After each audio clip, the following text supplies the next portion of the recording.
Dear students, अब ये है मेरा 5वां वीडियो है इस सीरीज का, जिसमें मैं आपको नीट और AIPMT के क्वेश्चंस करवा रहा हूँ। वैसे अगर देखा जाए तो मैंने मेज़रमेंट और इससे related first unit 11th class की जो है उस पर भी मैं वीडियोस बना चुका हूँ, और ये मेरे वीडियोस 11th क्लास के हिसाब से देखा जाए तो 5वां वीडियो है जो कॉम्पिटिटिव के लिए बना रहा हूँ। 12th क्लास के लिए अलग मैं 4 वीडियो बना चुका हूँ जो 12th क्लास के सिलेबस से उठा के बनाया था, करंट इलेक्ट्रिसिटी से। तो ये 11th क्लास के टॉपिक को मैंने कवर करा। मैं पहला एक 12th ले रहा हूँ, फिर एक 11th का टॉपिक लेता हूँ, और नीट में प्रीवियस ईयर्स में आए हुए क्वेश्चंस पर हम डिस्कशन कर रहे हैं। जो मुझसे बेस्ट हो सकता है मैं वो प्रोवाइड करने की कोशिश कर रहा हूँ। जो बच्चे नीट की तैयारी घर से कर रहे हैं, अभी नीट 26 जुलाई को डिक्लेयर की गई है, तो 26 जुलाई को जो नीट होगी उसके लिए हमारे पास टाइम है, इनफ है। और जितने न्यूमेरिकल्स हम समझा रहे हैं अगर ये समझ में आ जाते हैं, कुछ एक आप बना लेते हो, तो फिजिक्स को आपको छोड़ना नहीं पड़ेगा। नहीं तो कई बार क्या होता है, बच्चे फिजिक्स को टच भी नहीं करते, 1-2 क्वेश्चन करते हो छोड़ देते हैं बाकी पूरा। हमको ऐसा नहीं करना है, फिजिक्स को भी अच्छे से कवर करना है, क्योंकि फिजिक्स नीट में ज़्यादा टफ नहीं आता है। हाँ, ये है कि अगर 30 क्वेश्चन पूछे जा रहे हैं तो 33% जितने भी क्वेश्चन उनका 33% क्वेश्चन का क्या होता है, टफनेस रहती है, बाकी उसका 60% क्वेश्चन ईजी रहता है। तो हम क्या होता है, कुछ क्वेश्चन जो टफ मिलते हैं उनके चक्कर में ईजी क्वेश्चन को भी देखते नहीं है। तो हमको देखना पड़ेगा, हमको टाइम मैनेजमेंट सीखना पड़ेगा, क्योंकि अगर परसेंटेज चाहिए, रैंक चाहिए, आपको ओवरऑल उसमें गवर्नमेंट कॉलेज चाहिए, तो आपको मार्क्स अच्छे लाना चाहिए। और मार्क्स तभी अच्छे आएंगे जब आप फिजिक्स को भी अटेम्प्ट करेंगे। फिजिक्स को छोड़ आएंगे तो प्रॉब्लम रहेगी। So let's we start our new video series on the topic of motion in 2 and 3 dimensions. इसमें भी मैं 4 वीडियो लगभग बनाऊंगा, और हर एक वीडियो में 10 से 12 क्वेश्चन ही मात्र करवाऊंगा। तो आपको बस 20-20, 30-30 मिनट के वीडियो हैं, इन वीडियो से 10-10, 12-12 क्वेश्चन सीखना है और तैयार करके रखना है, तो ये एग्जाम्स में काम आ जाएंगे आपके। So can we start? Okay. So ये हमारा BKG का एक बहुत ही प्यारा चैनल आप लोगों के लिए, BKG क्लासेस का। उस पर पहला क्वेश्चन है जो नीट 2017 में आया था। उन्होंने हमको x की वैल्यू टाइम की टर्मिनोलॉजी में, y की वैल्यू टाइम की टर्मिनोलॉजी में, और एक्सेलरेशन पूछा टाइम t = 2 सेकंड पर। एक्सेलरेशन होता क्या है? एक्सेलरेशन होता है हमारा d2x upon dt² i cap plus d2y upon dt² j cap कह सकते हो आप। ये एक्सेलरेशन होता है। तो यहाँ पर जो ये x है इसका 2 बार डिफरेंशिएशन करना है। एक बार तो वेलोसिटी आती है और वेलोसिटी का एक्सेलरेशन करते हैं, वेलोसिटी का डिफरेंशिएशन करते हैं तो एक्सेलरेशन आता है। तो इसका हम डिफरेंशिएशन करें तो पहली बार एक्सेलरेशन डिफरेंशिएशन करते हैं तो dx/dt कितना आएगा, यहाँ से देखिए तो कितना हो जाएगा 5t का t के रेस्पेक्ट में 1 माइनस 2 आगे आ जाएगा, 2 × 2 कितना हो जाएगा 4t। ये फर्स्ट ऑर्डर डिफरेंशिएशन। इसका एक बार और डिफरेंशिएशन तो कितना हो जाएगा, उसको लिखते हैं d2x अपॉन dt², मतलब इसका डिफरेंशिएशन हम करेंगे तो कितना होगा, 5 का तो 0 हो जाएगा, माइनस क्योंकि 5 कांस्टेंट है, कांस्टेंट का 0 हो जाएगा, माइनस 4, और t का t के रेस्पेक्ट में कितना होता है 1, तो कितना आ जाएगा -4। ओके, अब इसी प्रकार अपन dy/dt निकालते हैं। dy/dt, y का differentiation with respect to time. इसका करेंगे 10t का कितना हो जाएगा 10, क्योंकि t का t के रेस्पेक्ट में हो जाता है 1। चलिए अब इसका एक बार और करना है, इसको कहते हैं d2y/dt² निकालना, अर्थात y का सेकंड ऑर्डर डिफरेंशिएशन निकालना। तो यहाँ तो एक नंबर है 10 का डिफरेंशिएशन करना पड़ेगा, क्योंकि एक बार आपने 10t का किया तो 10 आया। अब 10 का करोगे तो कितना जाएगा 0, क्योंकि ये t पे डिपेंड नहीं कर रहा है। अब आपके पास दोनों वैल्यू आ गई, तो एक्सेलरेशन a = कितना हो जाएगा आपका यहाँ पर -4, और ij की जरूरत है कि नहीं है हम बात की बात देखेंगे। अब चाहो तो -4 i कैप लिख सकते हो। वैसे उन्होंने अपने को जो ऑप्शंस दिए हैं उसमें हमको दिया हुआ है -4 मीटर/सेकंड²। तो हमारा ऑप्शन नंबर जो से B है शायद वो सही है। B पे दिया है, नहीं सॉरी C पे दिया है, C पे दिया है -4 मीटर/सेकंड²। तो ये सिंपल सा क्वेश्चन था। हमारे क्वेश्चन नंबर 2 जो कि नीट 2016 में आया था, बहुत पहले ये AIPMT में भी आ चुका है। इसमें कहा गया if the magnitude of sum of 2 vectors is equal to the magnitude of difference of 2 vectors, the angle between this vectors. बहुत ही 11th का फंडामेंटल बेसिक क्वेश्चन है। उनका कहना यह है कि magnitude of sum of two vector A vector plus B vector का मैग्नीट्यूड किसके बराबर है, difference of this two vectors, magnitude of difference of this two vectors, ये दोनों आपस में इक्वल है। कोई बात नहीं, बहुत बढ़िया। तो इसका मतलब क्या होता है, मैग्नीट्यूड कैसे निकालते हैं अपन दो वेक्टरों के सम का, वो निकलता है, फार्मूला होता है अंडर रूट के अंदर A square plus B square plus 2ab cos theta, और डिफरेंस का मैग्नीट्यूड कितना आता है, आना चाहिए फार्मूला आपको A square plus B square minus 2ab cos theta, याद आ जाए आप लोगों को। अब स्क्वायर से स्क्वायर हट गया, स्क्वायर से स्क्वायर हटने के बाद ए स्क्वायर से ए स्क्वायर कट जाएगा, बी स्क्वायर से बी स्क्वायर कट जाएगा, पहले स्क्वायर से स्क्वायर कटेगा, फिर ए स्क्वायर से ए स्क्वायर कटेगा, फिर बी स्क्वायर से बी स्क्वायर कटेगा।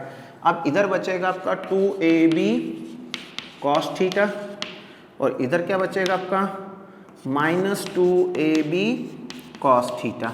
ओके, 2 से 2 काट दो, cos थीटा से ए बी से ए बी काट दो, तो ये माइनस cos थीटा उधर वाले माइनस cos थीटा से प्लस हो जाएगा, तो कितना हो जाएगा आपका, that will be 2 cos theta equal to कितना आ गया 0। अब इसका मतलब 2 to 0 होता नहीं, कौन 0 होगा आपका, cos थीटा 0 होगा। cos थीटा 0 कब देता है, tell me, when theta is equal to 90 degree. तो अगर दो वेक्टर एक दूसरे के परपेंडिकुलर होते हैं तो उनके सम का मैग्नीट्यूड और उनके डिफरेंस का मैग्नीट्यूड आपस में इक्वल रहता है। हमारा जो क्वेश्चन नंबर 3 है, हम क्वेश्चन नंबर 3 की ओर चल रहे हैं। हमारा जो क्वेश्चन नंबर 3 है ये नीट 2016 में आया है। कब पूछा गया आपका, नीट 2016 में पूछा जा चुका है। इसमें क्या दिया हुआ है, इन द गिवन फिगर, जो फिगर बना हुआ है, acceleration a equal to 15 metre पर second square represent the total acceleration of the particle moving in a clockwise direction in a circle of radius capital R equal to 2.5 metre at a given instant of time, the speed of the particle is. हमको speed निकालना है, ठीक है। आप ध्यान दें कि जब भी कोई ऐसा घूम रहा है, क्लॉकवाइज है ना वो रोटेशन ऐसा इसका, उन्होंने क्लियर दिया है कि एक्सेलरेशन नेट दे रखा है। कौन सा एक्सेलरेशन दे रखा है, नेट। जब भी कोई ऑब्जेक्ट सर्कुलर पाथ में घूमता है तो उसमें दो एक्सेलरेशन होते हैं, एक होता है टेंजेंशियल एक्सेलरेशन और एक होता है सेंटीपिटल एक्सेलरेशन। सेंटीपिटल एक्सेलरेशन हमेशा सेंटर की ओर लगता है और टेंजेंशियल एक्सेलरेशन टेंजेंशियली लगता है। तो इन दोनों का जो नेट है वो a है और a की वैल्यू दे रखी है, और साथ ही साथ डायग्राम में ये एंगल दे रखा है। अब आप समझते हो कि अगर आपको a पता है और ये कंपोनेंट कितना होगा, मतलब AC सेंटीपिटल एक्सेलरेशन कितना होना चाहिए, ये इसका बेस कंपोनेंट है। आप ध्यान से समझ जाइए, ये इस प्रकार से है, ऐसा बना लेता हूँ, ये A है, ये AC है और ये एंगल 30 डिग्री, तो ये इसका क्या कहलाएगा, कॉस कंपोनेंट। तो यहाँ से दिखती चीज़ है कि AC क्या है, A cos 30 डिग्री है। अब A की वैल्यू आपको दे रखी है, कितनी दे रखी है, 15। cos 30 की वैल्यू कितनी होती है, cos 30 की वैल्यू √3/2, याद है cos 30 की वैल्यू कितनी होती है, √3/2। और सेंटीपिटल एक्सेलरेशन कितना होता है, v²/r। r की वैल्यू आपके पास है, कितनी है, 2.5 रख दीजिए। तो v² बराबर कितना हो जाएगा अपना, r को जब मल्टीप्लाई कर देंगे तो r की वैल्यू है 2.5 इंटू कितना आया 15 इंटू कितना आया √3 बाय कितना है आपका 2। अब मैं काम करता हूँ, इसको हटा देता हूँ और यहाँ लिख देता हूँ 0, चल जाएगा। अब इसको सॉल्व करना है आपको, तो आप इसको 5 से कैंसिल करिए तो यहाँ 4 आ जाएगा, ठीक है। तो कर देते हैं अपन, इसको करते हैं ना 5 से कैंसिल, तो ये हुआ 3 और ये हो गया आपका 4। तो अब देखते चलें हम लोग थोड़ा सा कि कैसा क्या होगा। ये है ऊपर 25, ऊपर है 25/4 और ये 3 इंटू √3 है, कितना है 3 इंटू √3, तो ये लिख दिया 3 इंटू √3 इक्वल टू v² है। परंतु मेरे को v निकालना है, तो v निकालना है मतलब इस पूरे को एक बार किस में लेना है, मुझे स्क्वायर रूट में ले लेना है। अब 25/4 का नॉर्मल स्क्वायर रूट तो हो जाएगा, इसका आ जाएगा v इक्वल टू 5/2, ये तो बाहर हो जाएगा, पर रूट के अंदर कौन बचेगा 3 इंटू √3, तो 3 की वैल्यू 3 और √3 की वैल्यू 1.732।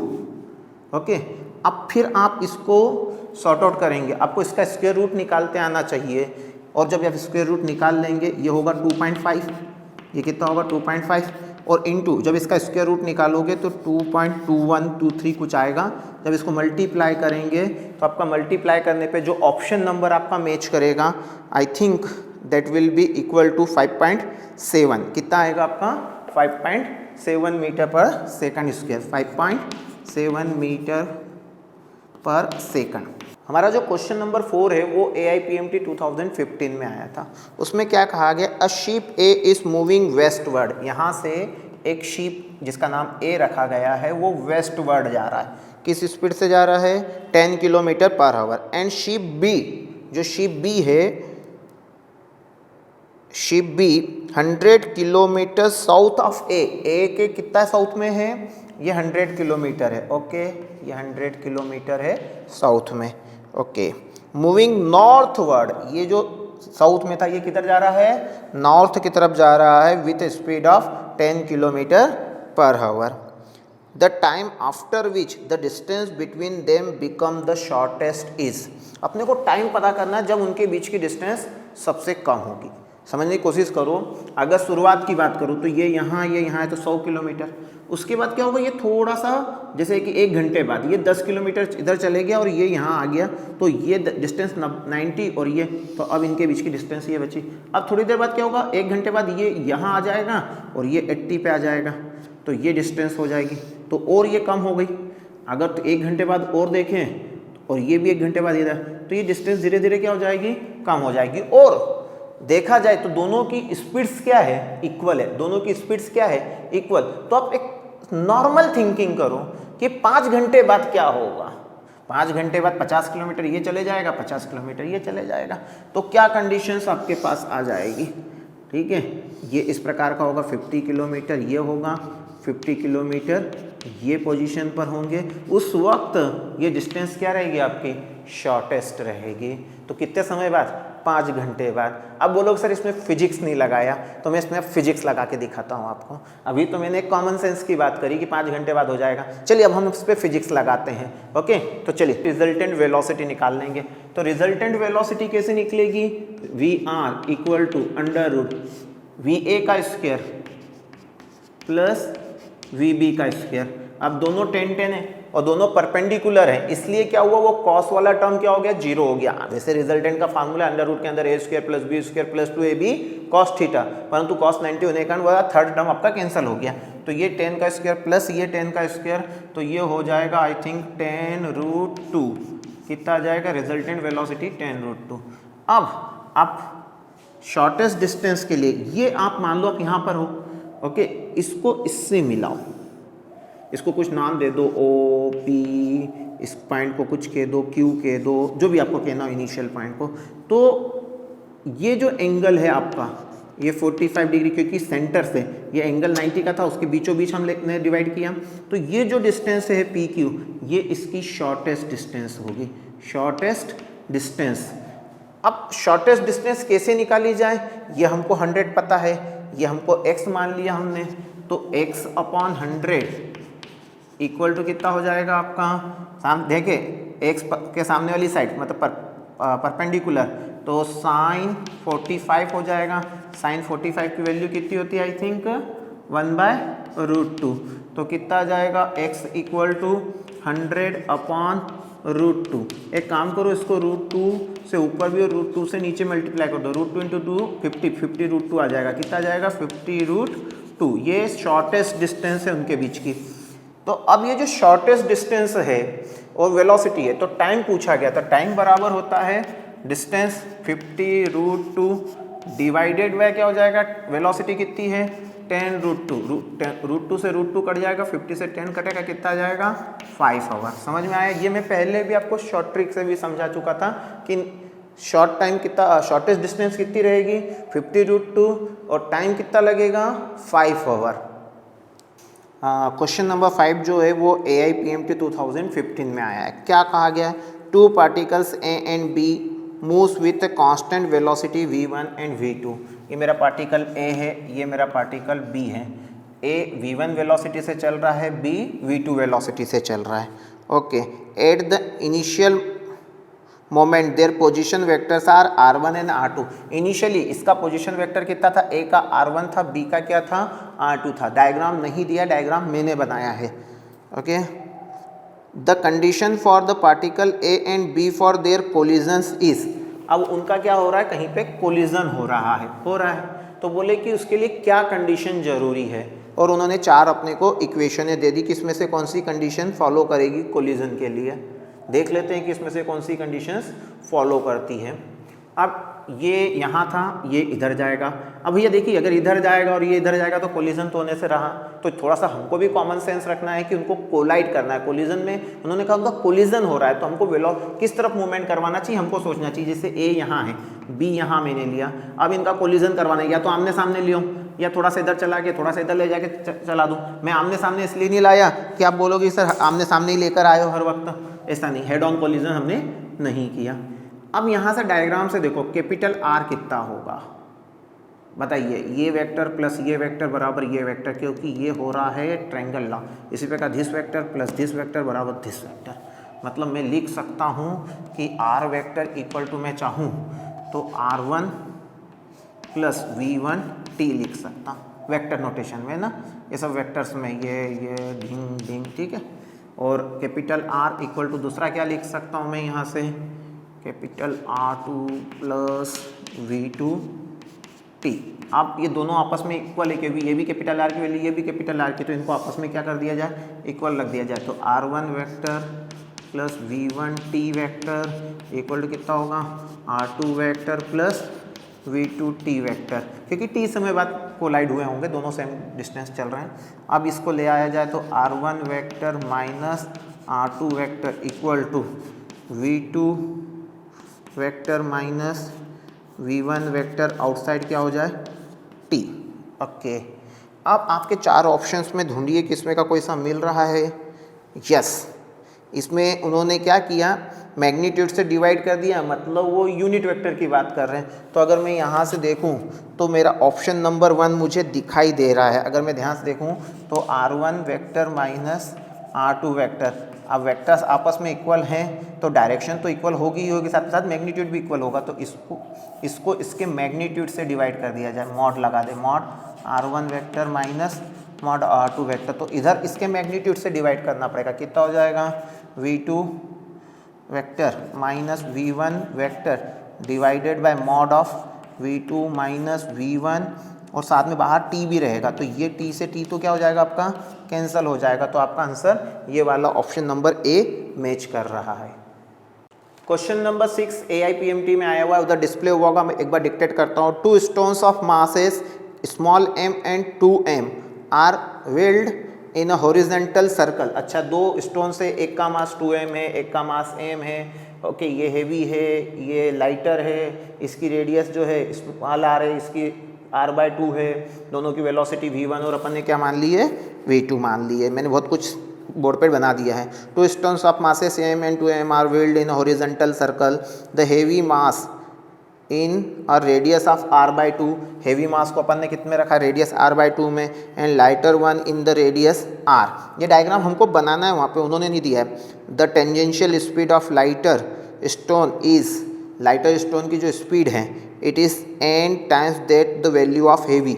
हेवी की अगर अपन v मान ले, हेवी की स्पीड कितनी मान ले, v, तो लाइटर की कितनी है, nv है, कितनी है, n टाइम्स ऑफ हेवी।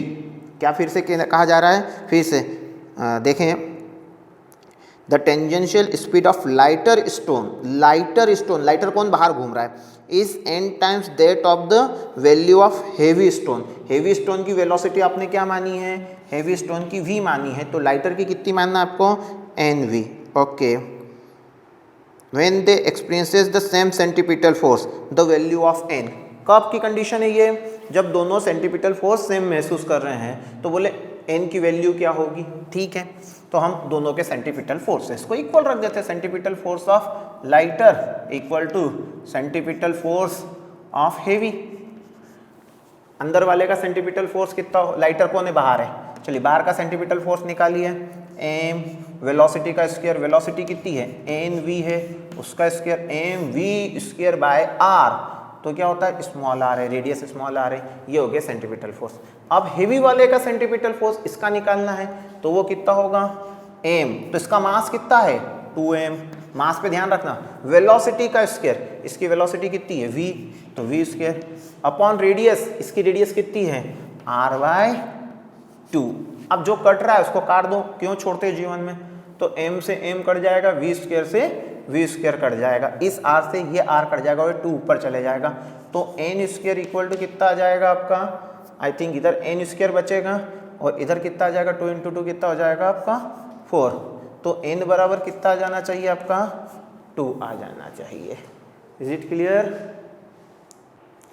चलिए एक बहुत ही बढ़िया क्वेश्चन है, क्वेश्चन नंबर 7 है हमारा।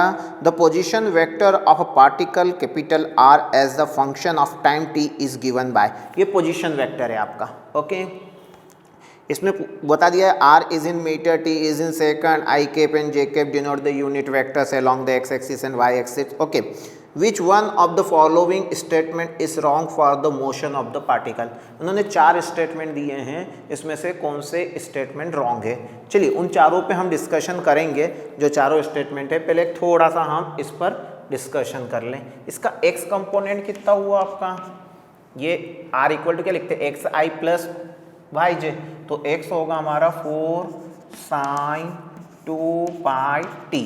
ओके और y कौन होगा हमारा 4 cos 2 पाई t। ओके अब हम क्या करें, इधर देखें x square plus y square करेंगे तो क्या आएगा, इसका स्क्वायर प्लस इसका स्क्वायर, तो 4 का स्क्वायर 16 स्क्वायर प्लस इसका भी कितना आ जाएगा 4 स्क्वायर दोनों में आएंगे, तो 4 स्क्वायर तो कॉमन निकाल दिया हमने, और बचेगा क्या sine square 2 pi T plus cos square 2 pi T. Okay तो ये हो गया sine square theta plus cos square theta के हिसाब से 1। अगर आप यहाँ से देखोगे x square plus y square equal to 4 का स्क्वायर, ये किसकी इक्वेशन है, ध्यान देने की कोशिश करें, किसकी इक्वेशन है, ये सर्कल की इक्वेशन है। सर्कल की इक्वेशन क्या होती है x square plus y square equal to r square. तो ये अभी केवल एक चीज समझ में आई है इस क्वेश्चन में कि पाथ कैसा है पार्टिकल का, सर्कुलर है, जिसकी रेडियस कितनी है, जिसकी रेडियस 4 मीटर है। तो अभी ऑप्शन नंबर डी केवल सही हुआ है आपका, path of the particle is a circle of radius 4 metre. तो चौथा पॉइंट सही हो गया। अपने से 4 पॉइंट में पूछा गया है कि गलत कौन सा है, तो अभी तो मैंने एक पॉइंट पकड़ा, कौन सा, कि उस सर्कुलर पाथ है उसकी रेडियस 4 मीटर है, मतलब मेरा ऑप्शन नंबर डी सही है। अब इसके बाद अगर सर्कुलर है तो सर्कुलर में एक्सेलरेशन कौन सा होता है, सेंटीपिटल एक्सेलरेशन। और सेंटीपिटल एक्सेलरेशन की बात करें तो सेंटीपिटल एक्सेलरेशन हमेशा टूवर्ड्स सेंटर होता है, मतलब -r की डायरेक्शन होती है, और कितना होता है v स्क्वायर बाय r। तो अब हम हमारे दूसरे ऑप्शंस की ओर चलते हैं। हमारा option number A acceleration is along -r, yes ये भी हमारा ऑप्शन नंबर ए सही है। ऑप्शन नंबर बी कहते हैं कि जो एक्सेलरेशन होगा उसका मैग्नीट्यूड होगा v square by r, yes this is also right. अब ऑप्शन नंबर सी हमें पता नहीं है, परंतु 4 में से एक गलत है, क्वेश्चन वाला कह रहा है, तो हम किसको गलत बता दें, सी को गलत बता दें। ठीक है ये एक तरीका है, बट सी गलत है कि नहीं उसको भी तो चेक करें। चलिए चेक करते हैं सी में क्या दिया है। Magnitude of the velocity of particle is 8 metre पर सेकंड। मैग्नीट्यूड ऑफ वेलोसिटी निकालना है तो पहले इसको एक बार डिफरेंशिएट कर लो, इसको एक बार डिफरेंशिएट कर लीजिए और फिर क्या निकाल लीजिए, इसका मैग्नीट्यूड निकालिए। मॉड के अंदर याद आ रहा है आपको, मॉड के अंदर कैसे करेंगे, इसका स्क्वायर प्लस इसका दोनों का स्क्वायरिंग कर लेंगे हम लोग। तो जब हम इसको करेंगे तो कितना हो जाएगा, एक बार डिफरेंशिएशन करेंगे तो Vx निकलेगा, इसको डिफरेंशिएट करेंगे तो क्या निकलेगा Vy। तो Vx कितना आएगा, इसको डिफरेंशिएट करेंगे तो साइन का हो जाएगा कॉस, और कॉस 2 पाई टी और 2 पाई आगे आएगा तो कितना हो जाएगा आपका 8 पाई। तो 8 पाई cos 2 पाई टी, ये डिफरेंशिएट कर ले। जिनको डिफरेंशिएशन नहीं आता वो मेरा डिफरेंशिएशन वाला वीडियो देखें। आप इसको डिफरेंशिएट करेंगे तो cos का होता माइनस, ठीक है माइनस, और साइन हो जाएगा, कितना हो जाएगा साइन 2 पाई टी, और एक 2 पाई और आएगा और आगे 4 था तो वो भी कितना हो जाएगा 8 पाई। अब आप वेलोसिटी कैसे लिखते हो, वेलोसिटी कैसे लिखते हो, v x i cap plus v y j cap, तो कॉमन क्या निकलेगा आपका, ये 8 पाई कॉमन निकलेगा और स्क्वायरिंग करके मैग्नीट्यूड निकालते हैं हम, तो हमारा आंसर 8 पाई की टर्मिनोलॉजी में आएगा, 8 नहीं आएगा। तो उन्होंने जो ऑप्शन नंबर दिया 8 दिया है, जबकि वो 8 पाई के रूप में आएगा, तो हमारा ऑप्शन सी गलत है। Is it clear? बढ़िया। Dear students, question number 8 AIPMT 2014 में आया हुआ है। इसमें क्या दिया गया पहले मैं उस पर डिस्कशन कर लूँ।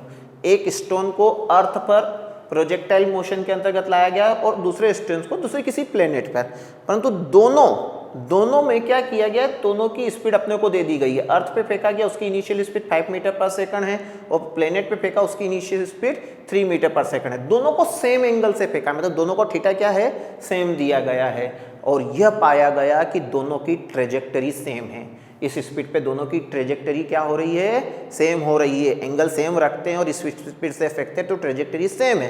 तो पूछा गया है कि उस प्लेनेट पर एक्सेलरेशन ड्यू टू ग्रेविटी अर्थ के मुकाबले कितना है, और अर्थ का तो आपको पता है 9.8 ले लो या 10 ले लो, कितना है, कैसे निकाला जाएगा। तो पहले हमको ट्रेजेक्टरी की इक्वेशन याद होनी चाहिए। तो ट्रेजेक्टरी की इक्वेशन आपको याद हो क्या आती थी, y = x tan theta minus gx² cos square theta. अब पहली बात है कि इस पूरी ट्रेजेक्टरी में दोनों अर्थ पे देखें और प्लेनेट पे देखें तो बदलेगा क्या आपका, समझ रहे हैं आप, वहाँ पर बदल सकते हैं g/u², क्योंकि वहाँ का g अलग है, अर्थ का g अलग है, और हर एक के लिए u अलग अलग है।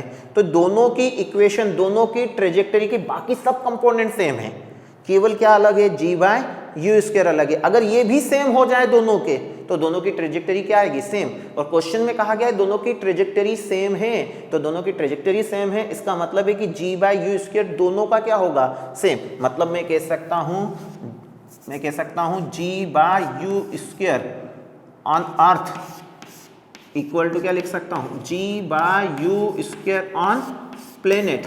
अब प्लेनेट पे PP लिख देते हैं, अर्थ पे EE लिख देते हैं, और प्लेनेट पे अपन PP लिख देते हैं, तो हमारे लिए थोड़ा सा आसान हो जाएगा। ये हमारे को सॉल्व करना है। अब acceleration due to gravity on earth, अभी तो G लिखते हैं अपन उसको, और अर्थ पे इनिशियल वेलोसिटी कितनी दी है, 5 का स्क्वायर कितना हो जाएगा, 25 इक्वल टू, वहाँ पर acceleration due to gravity on the planet अपन ने GP लिख दिया, और वहाँ इनिशियल स्पीड कितनी दी हुई है, 3 का स्क्वायर कितना हो जाएगा आपका, 9। ओके, अब प्लेनेट पे निकालना है, तो GP इक्वल टू कितना हो जाएगा, 9/25 इंटू, इसको 9.8 ले लूँ या 10 ले लूँ, क्या ले लूँ मैं, 10 ले लेता हूँ रफली। मेरे पास 4 ऑप्शंस क्या हैं, उस पर भी डिपेंड करता है कि मैं उन 4 ऑप्शंस को देखूँ। तो मेरे जो 4 ऑप्शंस हैं इसमें 3.5, 5.9 और 16.3, और क्वेश्चन में स्पेशली दिया है कि मुझे 9.8 यूज़ करना है। कोई बात नहीं, मैं 9.8 यूज़ नहीं करूँगा। क्यों नहीं यूज़ करूँगा, मेरे को रफली आंसर चाहिए, क्योंकि 4 ऑप्शन दिए हैं। ये हो गया 90, ठीक है। और अगर मैं चाहूँ तो अभी इसको कैंसिल कर देता हूँ, 90 बाई कितना आ गया आपका, ये 25। आप इसको सॉल्व करो तो दिखती चीज़ है कि ये 4 से कम है। क्या किससे कम है, 4 से कम है। फिर से एक बार आप लोगों को दिखा दूं कि मुझे क्या लिखना था, जी मैं किसको ले गया हूँ ऊपर, 9 को ऊपर ले गया हूँ, 25 को नीचे लाया हूँ, और जी की वैल्यू मैंने रख दी है। Is it clear? तो अब आप इसको सॉल्व करोगे तो कितना हो जाएगा, 90/25। इसको रफली करोगे तो लगभग ये कितना आएगा आपका, 4 से कम आएगा, 3 पॉइंट समथिंग आएगा। तो आपका चारों ऑप्शन में से देखिए 3.5 आपका एक ऑप्शन आ रहा है वहाँ पर, तो 3.5 आपका आंसर होगा। डियर स्टूडेंट्स, जो ये क्वेश्चन नंबर 8 है, ये भी आपकी कॉम्पिटिटिव एग्जाम का AIPMT का 2014 का क्वेश्चन है। कौन सा है ये आपका, AIPMT क्वेश्चन नंबर 9 पर है। सॉरी, ये हमारा क्वेश्चन नंबर 8 पहले हो चुका था, हम क्वेश्चन नंबर 9 पर चल रहे हैं, और क्वेश्चन नंबर 9 भी AIPMT के 2014 का क्वेश्चन है। AIPMT 2014 में आया हुआ क्वेश्चन है। अब हुआ क्या है, इसमें हमको t=0 पर पार्टिकल का पोजीशन वेक्टर इनडायरेक्टली दिया, केवल कोऑर्डिनेट्स दिए थे 2, 3, तो मैंने उसको 2i के प्लस 3j के लिख दिया। t=2 पे उसके कोऑर्डिनेट्स दिए थे 6, 7, तो मैंने उसको पोजीशन वेक्टर बना के लिख दिया। और t=5 पर भी उन्होंने उसके कोऑर्डिनेट्स दिए थे, मैंने उसका पोजीशन वेक्टर लिख दिया। पूछा क्या गया है, पूछा गया है एवरेज वेलोसिटी, ठीक है, from t=0 to t=5 in vector format. तो अपने को वेलोसिटी चाहिए, तो वेलोसिटी क्या होता है, डिस्प्लेसमेंट अपॉन टाइम। तो R2 minus R0, R2 minus क्या होना चाहिए R0, final position minus initial position upon time. तो t बराबर 5 माइनस t बराबर 0, तो 5 माइनस क्या लिख दूंगा 0। अब इसमें से इसको माइनस करना है, कर सकते हैं आप लोग। क्या करना है, इसमें से इसको माइनस करना है। तो 13 आई कैप माइनस 2 आई कैप कितना हो जाएगा आपका 11 आई कैप। 14 माइनस 3, तो वो कितना हो जाएगा आपका, that will B 14 minus 3 11 J cap divided by कितना आ जाएगा 5। अब आप इसको चाहें तो 11/5 कॉमन लिख लें और ब्रैकेट में लिख दें आई कैप प्लस जे कैप। अब अपन देख लें कौन सा ऑप्शन सही है या कोई ऑप्शन सही है भी नहीं। 11/5 I cap plus J cap, yes option number D हमारा क्या है, करेक्ट है। क्वेश्चन नंबर 10 नीट 2013 का क्वेश्चन है। इसमें क्या कहा गया, प्रोजेक्टाइल मोशन के अंतर्गत पार्टिकल दिखाया और इनिशियल वेलोसिटी पॉइंट ए पे दे दी गई 2 आई कैप प्लस 3 जे कैप, और पूछा गया बी पर वेलोसिटी क्या होगी। बहुत सिंपल सा है, बी पे निकालने को कहा। ये हमारा पॉजिटिव एक्स है, ये नेगेटिव है, तो ये पार्टिकल किधर जाते दिख रहा है, इधर। मतलब एक्स में तो पॉजिटिव ही है, एक्स में तो आगे ही बढ़ रहा है, परंतु वाई में कहाँ जा रहा है, नीचे। जैसे ये वाई में भी ऊपर जा रहा था तो इसका y कंपोनेंट पॉजिटिव था, तो यहाँ y कंपोनेंट क्या हो जाएगा इसका, नेगेटिव। देखिए अपन पता वेलोसिटी जब छोड़ते हैं उतनी ही वेलोसिटी से वो नीचे आता है, तो जिस वेलोसिटी से निकला उस वेलोसिटी से ही वो ग्राउंड पे आएगा मैग्नीट्यूड में इक्वल आएगा, परंतु उसकी डायरेक्शन को हमको ध्यान देना है। तो यहाँ पर क्या हो जाएगा, पॉइंट ये कहाँ पे थी, ए पे, तो initial velocity at point B या velocity with which it hit the ground at B कितनी होगी, तो 2 आई कैप तो लिखा आएगा क्योंकि x कंपोनेंट तो वही रहेगा, पर y कंपोनेंट नेगेटिव हो जाएगा -3 j cap. It's very easy for you dear students. ये एक बीकेजी की बहुत ही अच्छी पहल है हमारी ओर से कि हम नीट में और जेई मेंस में आए हुए क्वेश्चंस की वीडियो सीरीज बना रहे हैं, जिसमें 1 बाय 1 क्वेश्चन आपके यहाँ पे डिस्प्ले भी होते हैं, उनका सॉल्यूशन भी हम स्टेप बाय स्टेप करते जाते हैं, और साथ ही साथ इसके पीडीएफ भी हम आप लोगों को प्रोवाइड करने को तैयार हैं। आप घर पर बैठकर एक एक क्वेश्चन को कर कर ही एग्जाम में जाएं। जब आप एग्जाम देने जा रहे हो, जिस एग्जाम को देने जा रहे हो उसके पिछले सालों के क्वेश्चंस को नहीं किया तो फिर आपने क्या किया, समझ में आ रहा, आपने पूरी बुक नहीं पढ़ी, वो एक अलग मैटर रखता है कि आपके पास टाइम था कि नहीं था, परंतु एटलीस्ट तो कभी भी कोई एग्जाम देने जाते हैं तो उसके 5, 6, 7 साल के पुराने पेपर्स को अच्छे से सॉल्व करके जाते हैं, और हम वही कर रहे हैं कि पिछले 20-20 साल 10-10 साल के पेपर्स को सॉल्व करके आपको दिखा रहे हैं, और ये वीडियो आपके बहुत काम आएंगे। इसके अलावा ध्यान रहे, इसके अलावा मैं आपको 2018, 2019, 2018 और 2019 का पूरा पेपर अलग से सॉल्व करवाऊंगा, और अभी आपके पास टाइम है कॉम्पिटिटिव एग्जाम्स के पहले, तो आप जितना इन वीडियोस को देख सकते हैं देखिए, अपने दोस्तों को शेयर करिए, और हम चाहेंगे, हमारी ओर से एक रिक्वेस्ट है कि इस चैनल को जितना आप प्रमोट कर सकते हो अपने लेवल पे इसको प्रमोट करिए। ये खरगोन के लिए एक हमारी ओर से बेहतर दी जाने वाली एक सुविधा है। Thank you for supporting us.